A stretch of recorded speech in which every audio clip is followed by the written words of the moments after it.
Alright guys, so here's the plan. I'm going to pull this off and check.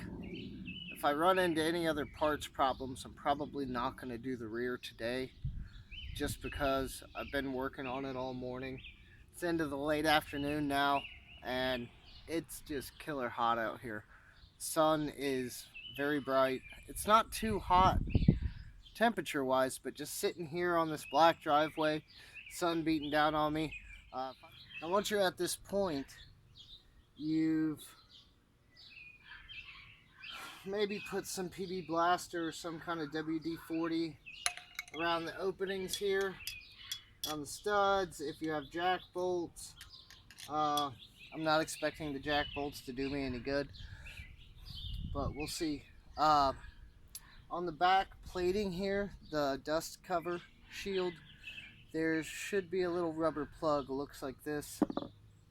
Pull that out, and then get you a flathead screwdriver.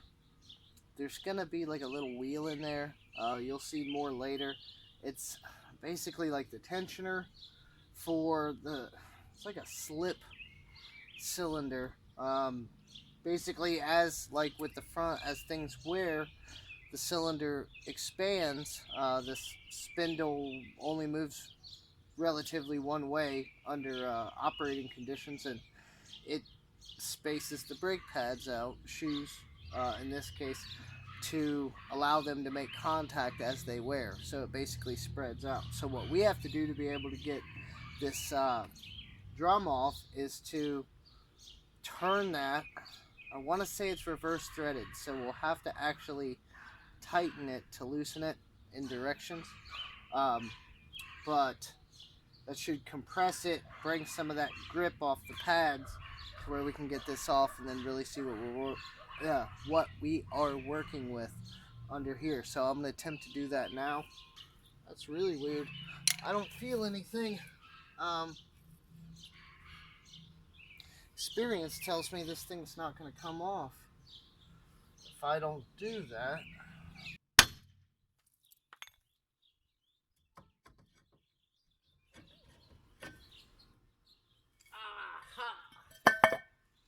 Well, I take that back. I see the spindle now, but these SOBs, man. Okay, so if anyone can really see this, there's like no pad on this at all. I mean, barely on this side, a little bit. On this side, it's literally smaller than a millimeter. I mean, this thing's ridiculously worn. And the rotors the drum is actually pretty thick on the inside. Probably because somebody never did the pads. I don't even think they were engaging, if I had to guess. I mean, that's pretty bad. Not exactly a laughing matter, but whatever. In here, you're gonna have this expansion rod I was talking about. You're still gonna wanna see if we can get this to move. That is so funny. Okay, so if you can see what I'm doing, you probably can't. You guys are far off. Here and here are connected by some springs and this rod. On it's a little spindle. I am using my screwdriver to tighten it, to bring them closer in so that I have room to get this thing off. I've gotten a lot on that. Hopefully that's enough. But you want to take note before you really start tearing this thing apart. In my case, I have an entire hardware kit.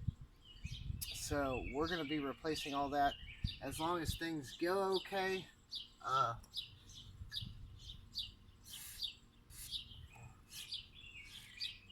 we're gonna try to replace the wheel cylinder as well. We got one with the kit, so assuming that everything looks okay, that's what we're gonna do. Before I really get any further,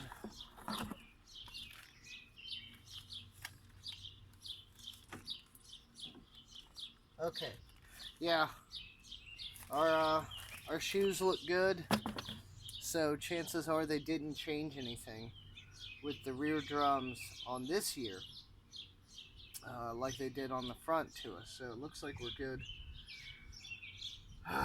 Start tearing this thing apart now. You got these retainers, they're gonna have to come off. You got all these springs, they're gonna have to come off. But in our case, we have a small spring on the inside, large spring on the outside. The inside holds the brake shoe. The outside holds this, it's a lever to keep that wheel only spinning one direction. And then down at the bottom, we have our tiny little spring. So yeah, we'll start tearing this apart. It looks like we're good to go. Okay. So with these retaining springs, there's a pole and a spring and a couple of specialized washers.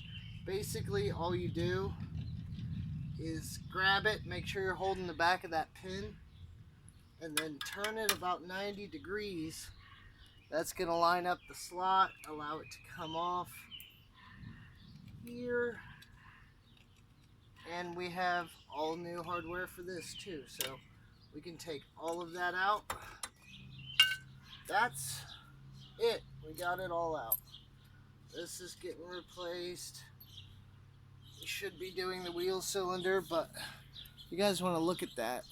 Really look how much pad was left there. I mean, it's still technically pad, but these rear brakes are in horrible condition.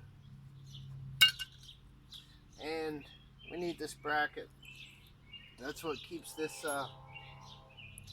slide bolt to only spin this way, which is extending this rod, which makes the shoes continue to contact the surface as they wear. So we're gonna close that for the most part here. When we put this back in, it'll do its thing. Alright guys, so unfortunately at this time I don't have a line wrench, and I don't want to break that fitting. It's just the short one from the wheel cylinder to the soft hose, but I don't want to mess with it right now. It feels like I'm going to strip it. I don't want to run to the store to buy a set of wrenches. So just for now, I'm going to leave the wheel cylinder on there and come back to that later. But I'm starting to put this back together. So far everything's lining up pretty good. Got the first pad on in place. I got the emergency brake connection back on. That's on the back side, so you do that first. And then I got the retaining spring here just kind of roughly in position. I'm getting ready to do this side. So you get your pin through, get your pad in rough position, somewhere close. Done. Okay, you put on your retaining washer. The first one, you want to make this for the bottom of the spring. Then on this next part, what I like to do is kind of stack your spring and your washer. Line it up. Line it up. Right. Get it on there and then twist it 90 degrees. And you're set. Now we're going to start connecting our springs. I already hung the one down here for the bottom. Good set of needle nose pliers are probably in order for this, guys. There we go. Bottom spring in.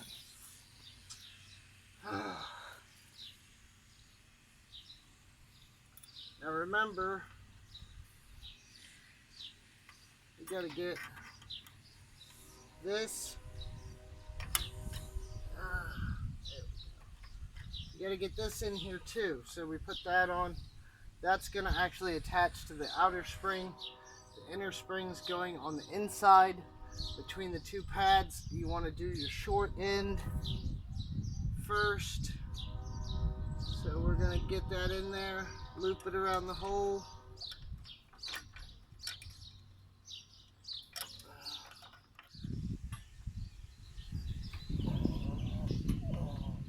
There.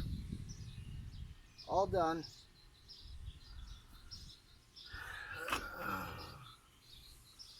Okay. So, there you have it.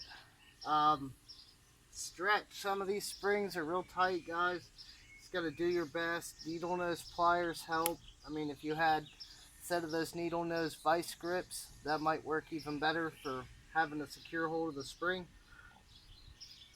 But what's going to happen here is the first few times that we use the brakes in the rear, the spindle will expand because it's trying to push out, and it'll keep expanding until it self-adjusts until we're at the right size for making contact with the rear. So we should be in pretty good shape. Like I said, just be careful. You want to,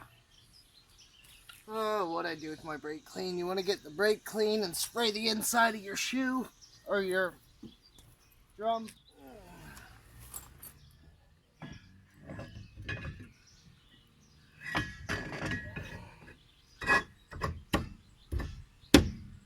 Wow, that fits on really well. So, yeah, and it looks good too. So there we have it. Drum brakes. I know there's not a lot of talking in there. Maybe I'll narrate over some of the video. It's a little rough, guys. Like I said, I'm just getting back into this. It's a really hot day. I've had a lot of complications. You guys know how that is. So it's possible to just do brakes. It's not that hard. Check into it, do a bit of research for your car, make sure to order the right parts.